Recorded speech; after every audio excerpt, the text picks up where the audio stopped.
ஆண்டவரும் அருமை இரட்சகருமா இருக்கிற இயேசு கிறிஸ்துவின் ஆச்சரியமான நாமத்தில் தினமும் கர்த்தருடைய சத்தத்தை கேட்டுக்கொண்டிருக்கிற தேவனுடைய பிள்ளைகளை வாழ்த்துகிறேன், ஆசீர்வதிக்கிறேன்.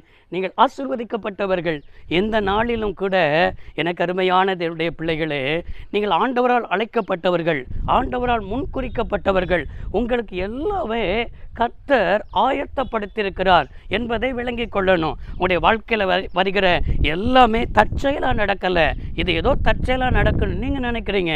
ஆனால் பரலோகம் எல்லாமே வேலையா ஆண்டவர் ஆயத்தப்படுத்தியிருக்கிறார். குடும்பத்தின் தேவையா ஆண்டவர் ஆயத்தப்படுத்தியிருக்கிறார். பிள்ளைகளின் காரியமா ஆண்டவர் ஆயத்தப்படுத்தியிருக்கிறார். திருச்சபை காரியமா ஆண்டவர் ஆயத்தப்படுத்தியிருக்கிறார். அவர் ஆயத்தப்படுத்தியிருக்கிறதை நம்ம என்ன செய்யணும்? நம்ம கண்கள் பார்ப்பதற்கு கற்றுக்கொள்ள வேண்டும். இன்னைக்கு ஆண்டவர் உங்களுக்கு என்ன வார்த்தையை சொல்கிறார்னா, ஆயத்தமாக்கப்பட்ட ஸ்தலம் என்று சொல்லி கர்த்தர் பேசிக் கொண்டிருக்கிறார்.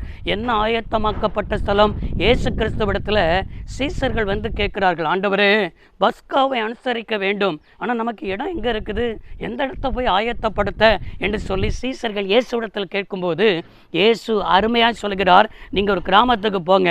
அந்த கிராமத்தில் ஒருவன் என்ன செய்வான்னு சொன்னால் தண்ணீர் குடம் எடுத்துக்கொண்டு வருவான். அவனுக்கு பின்னாலே போய் அவன் எந்த வீட்டுக்கு போகிறானோ அந்த வீட்டு எஜமான்ட்ட எங்கள் ஆண்டவர் கேட்கிறார், பஸ்காவை அனுசரிக்க தகுந்த இடம் எது என்று சொல்லி கேட்கிறார் என்று கேளுங்கள். உங்களுக்கு கம்பளம் முதற்கொண்டு எல்லாம் விரித்து ஆயத்த பண்ணின ஸ்தலத்தை நீங்கள் காண்பீர்கள் என்று சொல்லி அங்கே தம்முடைய சீசர்களிடத்தில் சொன்னார். அதே போல லூக்கா 22 அதிகாரம் 12-13 வாசிக்கிறோம். சீசர்கள் போனார்கள், ஒரு மனிதனை பார்த்தார்கள். பாருங்க எனக்கு அருமையான தேவனுடைய பிள்ளைகளே, தண்ணீர் குடத்தை யார் தூக்குவா? பெண்கள் தான் தூக்குவாங்க. ஆனால் இங்கே பாருங்கள், ஆண்கள் என்ன செய்யணும்? ஆண் ஒருத்தன் தண்ணீர் குடத்தை தூக்கி கொண்டு வந்தானா. அது மாத்திரமல்ல, அந்த வீட்டுக்கு போகிறானா, அங்கே எஜமான்ட்ட கேட்குறாங்க.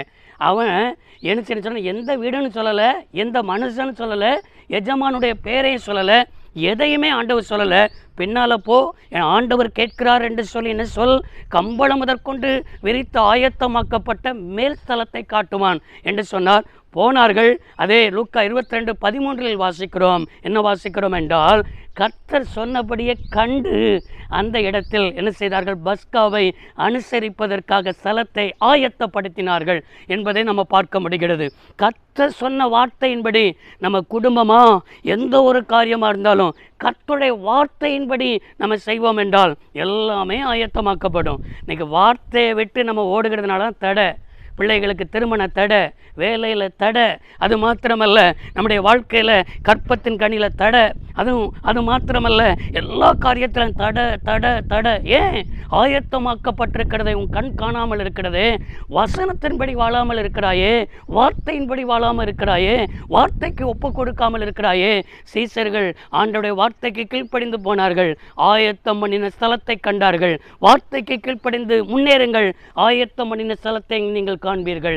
ஜெபிப்போம். சர்வ வல்லமையுள்ள தேவமே, இந்த வார்த்தையின்படியே உடைய பிள்ளைகள் ஆயத்தம் பண்ணின ஸ்தலத்தை காணட்டும், வார்த்தைக்கு கீழ்ப்படியட்டும். இயேசு ரட்சக நாமத்தில் பிதாவே, ஆமென். கர்த்தர் ஆசீர்வதிப்பாராக. God bless you all.